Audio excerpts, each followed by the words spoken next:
এই অনুষ্ঠানের সম্মানিত সভাপতি এবং আমার অত্যন্ত শ্রদ্ধাভাজন এই প্রতিষ্ঠানের পরিচালক মহোদয়, এবং আমি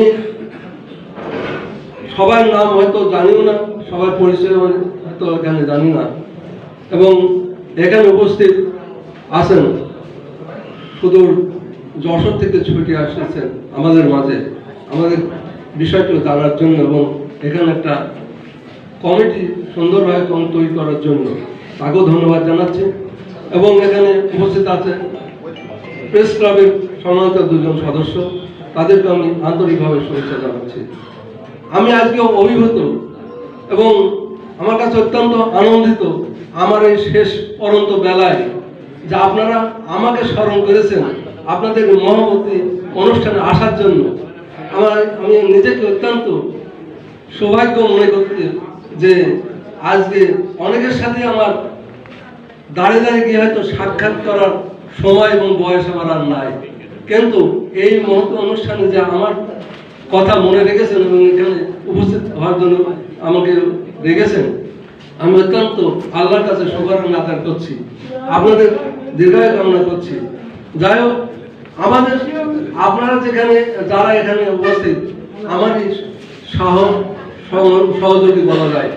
আমি ডাক্তার, আপনারও সেই পেশায় আছে, এক একটা স্তরে থাকতে পারে, এটা ঠিকই আছে, কারণ আমি গ্রামগঞ্জের মানুষ।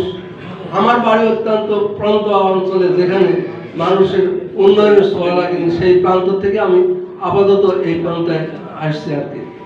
আমরা জানি যে এলাকায় যারা অবহেলিত সেই মানুষগুলোর দুঃখ দুর্দশা, এখন তো এক জায়গায় থেকে আর এক জায়গায় যাওয়ার জন্য ভালো ভালো রাস্তা হয়েছে, কিন্তু আমরা যে সময় রাখতে পেরেছি তখন তো এক জায়গায় আর যাওয়ার মতন কোনো অবস্থায় ছিল না।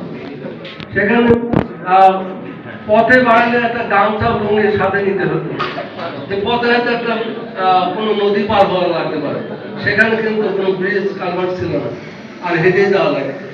আমার বাড়ি আলমরা থেকে প্রায় 9 কিলোমিটার দূরে, আমি কিন্তু পায়ে হেঁটে আলমরাতে পড়েছি, এবং আপনাদের সবার আল্লাহর রহমত, আপনার দোয়া আমি এই পর্যন্ত আসতে পেরেছি।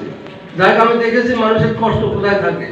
একটা মানুষ দুঃখ দুর্দশার ভিতর পড়ে যায়, তখন কে প্রথম সামনে আসে? আমি আলমরাতে এখন আমি কিন্তু ওই লোকটা খবর জানি না। আমার ভাই, আমার বোন গ্রামে পড়ে আছে, তারা কিন্তু প্রথমে আসবে না। আমি যত বড় ডাক্তারই হোক আর যাই হোক, আমার ছেলে বড় ডাক্তার, আপনারা জানেন, কিন্তু তার কাছে কিন্তু ছুটে আসবে না, তার কিন্তু আপনাদের কাছে প্রথমে ছুটে যাবে।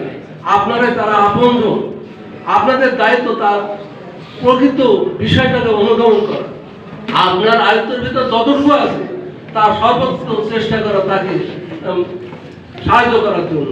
চিকিৎসা যতটুকু পারেন বুদ্ধি জ্ঞান দিয়ে তাকে চিকিৎসা করতে হবে। আপনার হয়তো সব কিছু পারবেন না, তবু প্রথম ধাক্কা তো আপনার